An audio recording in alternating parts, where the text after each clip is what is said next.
لله رب العالمين والعاقبة للمتقين والصلاة والسلام على أشرف الأنبياء والمرسلين أما بعد فأعوذ بالله من الشيطان الرجيم بسم الله الرحمن الرحيم لئن شکرتم لأزیدنکم صدق اللہ العظیم۔ ناظرین کرام السلام علیکم ورحمۃ اللہ وبرکاتہ۔ امید ہے آپ تمام احباب بخیر و عافیت ہوں گے۔ پروگرام جستجو میں دل کی اتھا گہرائیوں سے میں آپ میں سے ہر ایک کو خوش آمدید کہتا ہوں۔ یہ دعا کرتا ہوں کہ اللہ کریم آج کی رات اور آنے والے دن کے ہر طرح کے شر سے آپ میں سے ہر ایک کی حفاظت فرمائے، اور اللہ کریم آج کی رات اور آنے والے دن کی ہر طرح کی خیر و برکت سے ہم سب کو حصہ نصیب فرمائے۔ جو زندگی گزر چکی اس میں ہونے والی خطاؤں کو اللہ رب العزت معاف فرمائے، اور آئندہ آنے والی زندگی میں ہر طرح کی مصیبتوں، تکلیفوں، محتاجیوں اور بے سکونیوں سے بچا کر اللہ رب العزت ہر طرح کی خیر و عافیت، صحت، تندرستی، سلامتی اور ایمان والی زندگی نصیب فرمائے۔ ناظرین کرام، آج ہم ایک ایسے ٹاپک پہ بات کرنے جا رہے ہیں کہ جس کا ہمیں زندگی کے کسی نہ کسی موڑ پہ کسی نہ کسی حوالے سے سامنا کرنا پڑتا ہے۔ آپ زندگی کے کسی موڑ پہ آپ کو کسی کی مدد کی ضرورت پڑی ہوگی یا آپ نے کسی کی مدد کی ہوگی۔ ان دونوں حالتوں کے اندر بسا اوقات انسان کو بڑی تکلیف کا سامنا کرنا پڑتا ہے۔ اگر آپ سے کسی نے احسان کیا، آپ پہ کسی نے احسان کیا، آپ سے کسی نے نیکی کی، تو اس حوالے سے بسا اوقات یہ پریشانی کا سبب بن سکتا ہے کہ وہ جو احسان کرنے والے ہوتے ہیں، کسی ضرورت کے وقت مدد کرنے والے ہوتے ہیں، ان میں سے بھی سارے برابر نہیں ہوتے۔ کئی ایسے ہوتے ہیں کہ وہ احسان تو کر لیتے ہیں، نیکی تو کر لیتے ہیں، مگر پھر ساری عمر اسے جتاتے رہتے ہیں۔ وہ بار بار احساس دلاتے رہتے ہیں کہ میں ہی تو تھا جس نے آپ کے ساتھ یہ کیا، میں ہی تو تھی جس نے فلاں وقت آپ کو یہ مدد کی یا یہ نیکی کا کام کیا، اور وہ بار بار اسے جتلا جتلا کر بندوں کو محفل کے اندر، مجلس کے اندر شرمندہ کرتے رہتے ہیں کہ یہ ہماری وجہ سے یہ ہوا، ہماری وجہ سے وہ ہوا، ہم نے ان کے پاس تو کچھ بھی نہیں تھا، ہم نے ان کو یہ لے کر دیا، یہ کر کے دیا، وہ کر کے دیا، اور اس طرح سے وہ شرمندہ کرتے رہتے ہیں۔ اور اللہ رب العزت نے قرآن حکیم کے اندر اس حوالے سے ارشاد فرمایا کہ وَلَا تُبْطِلُوا صَدَقَاتِكُمْ بِالْمَنِّ وَالْأَذَىٰ، اتنی نیکی کرتے ہو، مشقت اٹھاتے ہو، اپنے مال میں سے کسی کی مدد کرتے ہو، کسی کے کام آتے ہو، کوئی صدقہ خیرات کرتے ہو، کوئی نیکی کا کام کرتے ہو، تو اسے احسان جتلا کے ضائع مت کرو۔ احسان جتلا کر تم اپنی اس ساری نیکی کو ختم کر دیتے ہو، بلکہ الٹا گناہ کماتے ہو، تو اس سے بچو۔ تو ایک تو وہ لوگ ہیں نا کہ جو احسان کر کے احسان جتلانے والے اور بار بار اذیت پہنچانے والے، ان پہ کبھی پھر تفصیل سے بات کریں گے کہ کس طرح کے یہ لوگ ہوتے ہیں اور کیا کیا اس حوالے سے چیزوں کو مد نظر رکھنا چاہیے، اور کیا اس میں اس شخص کا طرز عمل ہونا چاہیے کہ اس پہ احسان کیا گیا ہے، وہ کس طرح سے خود کو اس پریشانی، اس ٹینشن سے بچائے۔ کہ ظاہر ہے جب آپ ایک اچھے لیول پہ پہنچ چکے ہوں اور وہاں پہ اب 10 بندوں کے درمیان میں بیٹھیں اور وہ آگے سے صاحب آ کے شروع کر دیں گے، ہاں جی یہ وہی تھا کہ اس کے پاس تو کچھ بھی نہیں تھا، یہ تو بالکل ہی کسی قابل نہیں تھا، تو میں نے یہ کر دیا فلاں موقع پہ، تو وہ بار بار ایسی بات اس کے لیے اذیت کا باعث بھی یقیناً بنتی ہے، انسان ہے۔ تو اس حوالے سے کیا طرز عمل ہونا چاہیے، اور احسان جو جتلانے والے ہیں اس کا کیا گناہ ہے، کس قدر اللہ اور اس کے رسول صلی اللہ علیہ وسلم نے اس کو ناپسند قرار دیا ہے، اس پہ انشاءاللہ کبھی تفصیل سے بات کریں گے۔ اس کا ایک دوسرا پہلو ہے، وہ یہ ہے کہ آپ کسی پر احسان کرتے ہیں، آپ کسی کے ساتھ نیکی کرتے ہیں، تو اب اس کا طرز عمل کیا ہونا چاہیے۔ جس شخص کے ساتھ آپ نیکی کرتے ہیں، عربی کے اندر کہتے ہیں اتقی من شر ما احسنت الیہ، یہ بڑی ہی افسوسناک صورتحال ہے اور بڑی ہی افسوسناک بات ہے، اور میں نے اکثر و بیشتر یہ دیکھا ہے، احسان کر کے احسان جتلانے والے شاید کم ہوں گے، لیکن احسان فراموشی کرنے والے زیادہ ہوتے ہیں۔ احسان فراموشی کرنے والے، یعنی کسی نے آپ کے ساتھ نیکی کی اور احسان فراموشی تو ایک بات ہے، اس سے آگے بڑھ کر وہ جس نے احسان کیا ہوتا ہے، جس نے نیکی کی ہوتی ہے، اس کی جڑوں میں بیٹھتے ہیں اور اس کو زیادہ سے زیادہ نقصان پہنچانے کی کوشش کرتے ہیں۔ اس کی مختلف مثالیں آپ یہ دیکھیں کہ یہاں پر بسا اوقات کیا ہوتا ہے کہ ایک صاحب جو آئے یا کوئی خاتون ہیں جو یہاں پہ آئیں، ان کی یہ کوشش ہوتی کہ ان کے بچوں کی شادیاں اپنے بھائی کی بیٹی سے، اپنی بہن کے بیٹوں سے ہو جائے، اور وہ زیادہ سے زیادہ بندوں کو یہاں پہ لے آئیں۔ ایک رشتے کا ایک تعلق، ایک وطن کی محبت، رشتے کا تعلق، محبت، اس چیز کا احساس ہوتا ہے، تو اس کے لیے کوشش کرتے ہیں۔ اچھا وہ بیٹے کی شادی کر بھی دی، اس میں ہو سکتا ہے بسا اوقات ان کی اتنی مرضی منشا، اتنی خوشی شامل نہ ہو، لیکن وہ بھی چلے والدین کہہ رہے ہیں تو اسی کے مطابق وہ کر گزرتے ہیں۔ اب وہ اتنی سیکریفائز کرنے کے بعد جب وہ شادی ہو بھی جاتی ہے، اس کے بعد اب وہ جو صاحب وہاں سے آئیں، شروع کے اندر وہ بڑے اچھے طریقے کے ساتھ معاملات چلاتے رہیں، اور یا پھر جو خاتون بھی وہاں سے آئی ہیں بڑے اچھے طریقے کے ساتھ معاملات چلاتی رہیں، بڑی محبت، بڑے ادب احترام ساری چیزیں، مگر جوں اپنے پاؤں مضبوط ہوتے چلے گئے تو پھر اسی گھر کو تباہ و برباد کرنے کے لیے طریقہ کار سوچنا شروع کر دیے۔ جب مختلف آپشنز بتا دیے لوگوں نے، یہاں پہ جاننے والوں میں سے کسی نے، کوئی ادھر ادھر سے مل گیا، اس نے بتایا کیا تم اپنی زندگی کو مجبور محض بنا کے رکھ دیا، یا کسی سے پہلے سے پیچھے رابطہ ہو تو ان کو خوش کرنے کی خاطر، اب ان کو اپنی خوشیوں کے اندر زیادہ شامل کرنے کی خاطر اس گھر کے سکون کو تباہ و برباد کر دینا۔ وہ آپ کا چاچا، وہ آپ کا تایا، وہ ماموں، وہ انکل، وہ آنٹی، کہ جنہوں نے آپ کی خوشی کی خاطر اپنے بچوں کی خوشیوں کو پیچھے رکھا تھا، آج جب آپ کو خوشیاں بھی حاصل ہو گئی ہیں، آپ 4 پیسے کمانے لگ پڑے ہیں، آپ کی جان پہچان ہو گئی ہے، آپ سب سے پہلے انہی کو ستائیں، ان کے بیٹی کو طلاق دے کے، ان کے بیٹے کو چھوڑ کے وہاں سے آپ نکل جائیں، خلا کر لیں، آپ وہاں سے بالکل اپنے تعلقات کو ختم کر کے کہیں اور نکل جائیں۔ اور بسا اوقات یہ معاملات اس طرح سے بھی بنتے ہیں کہ وہ کئی مقدمات کے اندر، کیونکہ ایک دوسرے کی چھوٹی بڑی چیزوں کا علم ہوتا ہے، انسان ایک گھر کے اندر فیملی ایک دوسرے پہ ٹرسٹ ہوتا ہے، تو کہیں اونچ نیچ کا علم ہوتا ہے، تو انہی چیزوں کو بنیاد بنا کر، بیس بنا کے ان کو کسی کیس کے اندر پھنسانے کی بھی کوشش کرتے ہیں۔ تو ایسے احسان فراموش لوگ، وہ اگرچہ بڑی بڑی نمازیں پڑھ رہے ہوں، وہ بڑے ذکر و فکر کر رہے ہوں، بڑے بظاہر ان کی لمبی داڑیاں ہوں، بڑے بظاہر وہ شریعت پہ چلنے والے ہوں، اللہ رب العزت کے حبیب کریم صلی اللہ علیہ وسلم نے فرمایا من لم یشکر الناس لم یشکر اللہ، جو لوگوں کا شکر ادا نہیں کرتا، جو اسے نظر آ رہے ہیں صبح و شام، اس انکل نے، اس آنٹی نے، اس چاچے نے، اس تائے نے ہاتھ سنبھالا تھا، ہاتھ پکڑا تھا مشکل کے وقت، کسی بھائیوں میں سے، بس اوقات ایون بہن بھائیوں میں سے ہوتا ہے، والدین میں سے والد صاحب کا انتقال ہو گیا، پیچھے ماں باقی ہیں یا ماں بھی چل بسی ہیں، اب باقی بہن بھائی چھوٹے چھوٹے ہیں، جو سب سے بڑا ہے وہ دن رات محنت کر کے، مشقت کر کے بہن بھائیوں کو پالتا ہے، ان کے لیے اپنی ساری زندگی کو وقف گویا کر دیتا ہے۔ اب یہی چھوٹے بہن بھائی جب بڑے ہوتے ہیں وہ کہتے ہیں ساڑھے واسطے کیتے کہ وہ تو اپنی فلاں لالچ کے اندر تھے، اور فلاں معاملے کے اندر تھے، اور فلاں کے اندر۔ تو کسی بھی رشتے کی نوعیت کے اندر یہ جو احسان فراموشی ہوتی ہے، یہ بڑی تکلیف کا باعث بنتی ہے۔ آپ احسان فراموش ہو جائیں تو بھی احسان کرنے والا شاید اس کو کسی نہ کسی حد تک صبر آ جائے، یا اس کو بھول بھلا آ جائے، لیکن جب آپ آگے سے الٹا اس کو نقصان پہنچائیں، اور وہی جو عربی کے اندر محاورہ ہے اتقی من شر ما احسنت الیہ، کہ اس کے شر سے بچیں جس کے ساتھ آپ نیکی کرتے ہیں۔ اور یہ انتہائی انفارچونیٹ صورتحال ہے۔ میں نے تو زندگی کے اندر بہت ساری ایسی مثالیں دیکھی ہیں کہ ایسے لوگ کہ جن کو بالکل بنیادوں سے، جن کی کوئی جان پہچان نہیں، جن کے پاس کوئی مال متاع نہیں، کسی نے ان کا ہاتھ تھاما، سہارا دیا، اور پھر بعد کے اندر وہ اسی کو نقصان پہنچانے کی کوشش کرتے ہیں۔ تو یہ ایک انتہائی تکلیف دہ معاملہ ہوتا ہے، انسان کو اس سے اجتناب کرنا چاہیے۔ دین اسلام کا یہ مزاج نہیں ہے۔ نبی کریم صلی اللہ علیہ وسلم کی سیرت طیبہ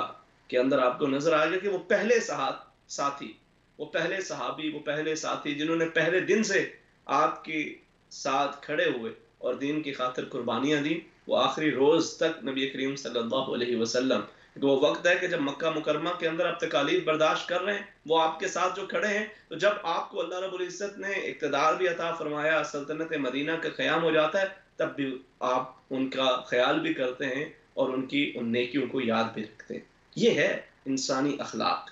یہ ہے ایک اچھا انسان کا اخلاق اور کردار۔ ایک دفعہ حضرت عمر فاروق رضی اللہ تعالیٰ عنہ جیسے جلیل القدر صحابی نے حضرت ابو بکر رضی اللہ تعالیٰ عنہ سے کوئی ایسی باتیں کر دیں جو ان کے لیے ناگواری کا باعث بنی، ان کو تکلیف ہوئی، تو نبی کریم صلی اللہ علیہ وسلم کے پاس چلے گئے اور جا کے عرض کیا یا رسول اللہ صلی اللہ علیہ وسلم، عمر رضی اللہ تعالیٰ عنہ نے یہ بات کی ہے۔ تو حضرت عمر رضی اللہ تعالیٰ عنہ کو احساس ہوا، وہ بھی پیچھے جلدی جلدی آئے کہ آ کے وہ حضرت ابو بکر رضی اللہ تعالیٰ عنہ سے معذرت کر لیں، لیکن جیسے حضرت ابو بکر رضی اللہ تعالیٰ عنہ نے حضور کو بتایا، ادھر سے عمر رضی اللہ تعالیٰ عنہ تشریف لائے، تو نبی کریم صلی اللہ علیہ وسلم نے جیسے ان کے چہرہ انور پہ ان کے چہرے پہ نظر ڈالی، تو حضرت ابو عمر رضی اللہ تعالیٰ عنہ سے نبی کریم صلی اللہ علیہ وسلم نے فرمایا هل انتم تارکی لی صاحبی، کیا تم میرے ساتھی کو اکیلا چھوڑ دو گے، کیا تم اسے اکیلا چھوڑ دو گے؟ یعنی کہ آپ نے اس طرح کی ان کی دل آزاری پر آپ نے ناراضی کا اظہار فرمایا. بعد کے اندر اگرچہ ظاہر حضرت ابوبکر عمر رضی اللہ تعالیٰ عنہما وہ تو ان کی آپس کی بڑی محبت ہے، اور اس کے اندر اگر کبھی کوئی ایسا واقعہ ہوتا بھی ہے تو نبی کریم صلی اللہ علیہ وسلم نے حضرت ابوبکر صدیق رضی اللہ تعالیٰ عنہ کے حوالے سے اسٹینڈ لیا اور اس کے حوالے سے آپ نے اظہار فرمایا. اور پھر ایک اور موقع پہ آپ نے ارشاد فرمایا کہ تمام دروازے بند کر دیے جائیں. مسجد نبی میں مختلف صحابہ کرام کے دروازے کھلا کرتے، تو آپ نے فرمایا تمام دروازے بند کر دیے جائیں سوائے ابوبکر رضی اللہ تعالیٰ عنہ کے، کہ جس کسی نے بھی مجھ پہ کوئی بھی احسان کیا ہے میں نے اس کے احسان کا بدلہ چکا دیا ہے سوائے ابوبکر کے رضی اللہ تعالیٰ عنہ، کہ ان کے احسانات کا بدلہ اللہ رب العزت انہیں روز حشر عطا فرمائے گا. اب اندازہ کیجئے کہ کس طرح نبی کریم صلی اللہ علیہ وسلم حضرت ابوبکر صدیق رضی اللہ تعالیٰ عنہ کی ان نیکیوں کو جو انہوں نے ان ابتدائی ایام کے اندر کی، نبی کریم صلی اللہ علیہ وسلم نے ہمیشہ ان کا تذکرہ بھی فرمایا، انہیں اپریشیٹ بھی کیا. تو کسی کی نیکی کو اپریشیٹ کرنا، اس کو ساتھ ساتھ اس کا شکریہ ادا کرنا، ہم یہ سمجھتے ہیں کہ یہ تھینک یو کر دینا، یہ کسی کو اچھے لفظوں کے ساتھ یاد کر دینا، یہ شاید ویسٹرن چیز ہے. اس کا ہمارے اس کلچر کے اندر اور ہمارے دین سے کوئی اتنا تعلق نہیں ہے، جبکہ یہ ہمارے دین کی تعلیمات کا حصہ ہے اور ہمیں زیادہ اس پہ عمل پیرا ہونا چاہیے. اور ہمارا جو تھینک یو کسی کو کہنا ہو وہ واقعی دل کی گہرائیوں سے ہو. ہمارے یہاں مسئلہ یہ ہوتا ہے کہ ہم کسی کی برائی پہ بات کرتے ہوئے تو ہچکچاہٹ محسوس نہیں کرتے، اس کو برا بھلا کہتے ہیں، 10 بندوں کے سامنے کہہ دیتے ہیں، لیکن کسی کی نیکی کا، کسی کی اچھائی کا تذکرہ کرتے ہوئے ہماری زبان گنگ ہو جاتی ہے اور زبان پہ الفاظ باقی نہیں رہتے. تو اس لیے ایک مسلمان کا جو طرز عمل ہے وہ احسان فراموشی کا نہیں ہوتا، بلکہ ایک مسلمان اپنے ساتھ وہ لوگ کہ جو اس کا ساتھ دیں، کسی بھی حوالے سے نیکی کریں، وہ ان کا شکریہ بھی ادا کرتا ہے اور ان کے ساتھ حسن سلوک سے بھی پیش آتا ہے. ایک دوسرا اس کا پہلو یہ ہوتا ہے کہ بسا اوقات یہ ہوتا ہے کہ جب کئی لوگ اس حوالے سے ذرا سمجھتے ہیں کہ اگر آپ کسی کا آگے سے شکریہ ادا کرتے ہیں اس کی نیکی پہ تو اگلا بندہ اس کو چاپلوسی میں نہ شمار کر لے، یہ بھی ایک اور پہلو ہوتا ہے. تو بالکل یہ ایک بڑی ڈیفائن سی لائن ہے. اکثر اوقات جو لوگ جن کا ایک کریکٹر ہوتا ہے وہ احسان فراموشی سے بھی بچتے ہیں، چاپلوسی سے بھی بچتے ہیں. وہ ایک درمیانی راہ پہ چلتے ہوئے، چاپلوسی کی تو اسے ضرورت ہوتی ہے کہ جس بیچارے کے پاس کچھ ہو نا، جس کو اپنے جگہ بنانے کے لیے لوگوں کی منت، سماجت، چاپلوسی اور ان کی تعریفیں کرنا پڑے، جس کو اللہ رب العزت نے صلاحیتیں عطا فرما رکھی ہیں، وہ کسی چاپلوسی کا محتاج نہیں ہوتا اور وہ لوگوں کا محتاج نہیں ہوتا، بلکہ اس کو یہ ذہن کے اندر رکھنا بھی نہیں چاہیے، اسے یہ ذہن میں رکھنا چاہیے کہ جو کوئی بھی نیکی کر رہا ہے، جو کوئی بھی حسن اخلاق سے پیش آ رہا ہے، جو اس کا ساتھ دے رہا ہے، اس کے ساتھ وہ حسن اخلاق سے پیش آئے اور اس کی اس نیکی کو فراموش نہ کرے. اسی طرح سے یہ تو میں نے جنرل بات کی. اب اس کو ذرا اگر ہم گھر کے اندر لے آئیں تو گھر کے اندر بسا اوقات میاں بیوی کے درمیان یہ معاملہ بڑا ہی عجیب سی صورتحال کے اندر دکھائی دے رہا ہوتا ہے کہ وہ گھر کے اندر خامن وہ چاہے جتنی مرضی نیکی اور جتنے مرضی اچھے طریقے کے ساتھ اپنی طرف سے کوشش کر رہا ہو، تو خاتون خانہ بسا اوقات وہ آگے سے کہہ دیتی ہیں یو نیور، یعنی جب بھی کہیں پہ کوئی ناراضی ہوئی، وہ تھوڑی سی اونچ نیچ ہوئی تو فوراً کہہ دیں گے you never done any thing good for me, تم نے میرے لیے کبھی کچھ بھی نہیں کیا، نہ مجھے کبھی باہر لے کے گئے، نہ میرے لیے فلاں چیز خریدی، نہ یہ کیا نہ وہ کیا.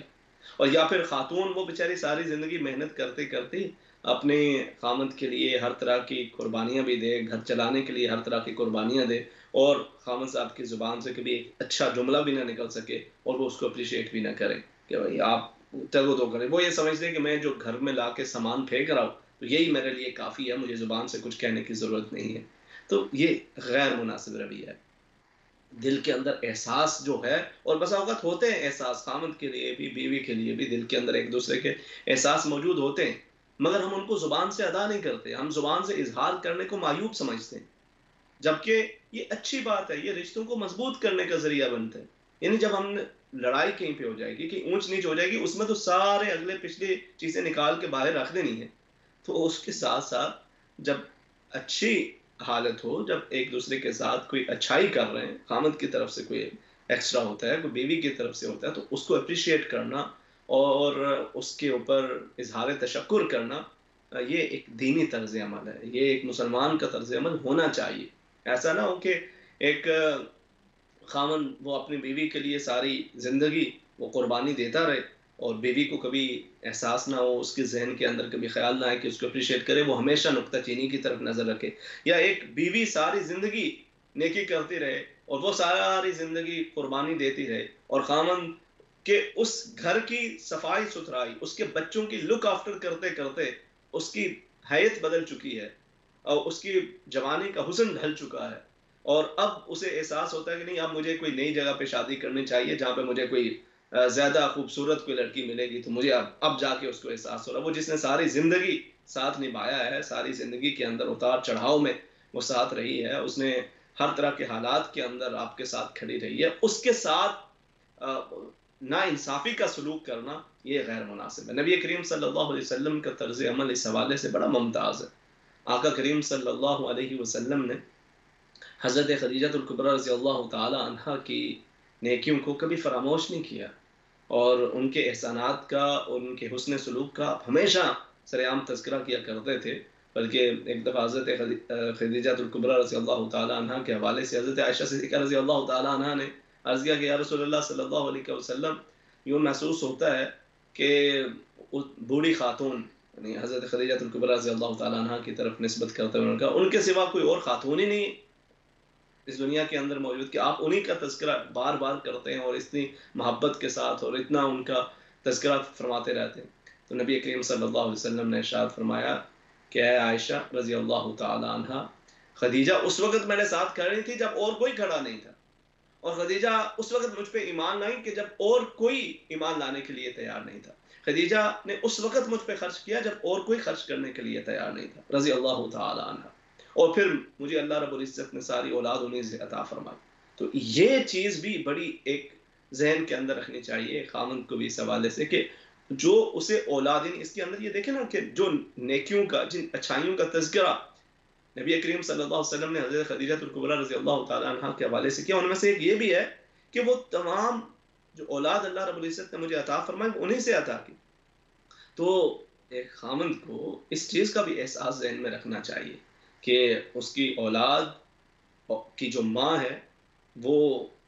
اس کی دیگر کوئی خامیاں ہوں بھی تو اس کی یہی ایک بہت بڑی ایک قربانی ہے، ایک ساتھ ہے، ایک تعاون ہے کہ اس بچوں کی تربیت کے اندر وہ اپنا ایک کردار ادا کرتی رہی ہے اور اس کے لیے اس نے قربانیاں ادا کی ہیں، تو اس چیز کو بھی فراموش نہیں کرنا چاہیے۔ تو یہ جو احسان فراموشی ہے، یا پھر اس کو آپ دوسرے لفظوں میں یہ کہہ لیں کہ جو اپریسیشن کا نہ ہونا ہے، یہ گھر کے اندر رشتوں کو کمزور کرتا ہے۔ باہر کی تو میں نے بات عرض کر دی نا، وہ تو انتہائی غیر اخلاقی اور غیر اسلامی رویہ ہے،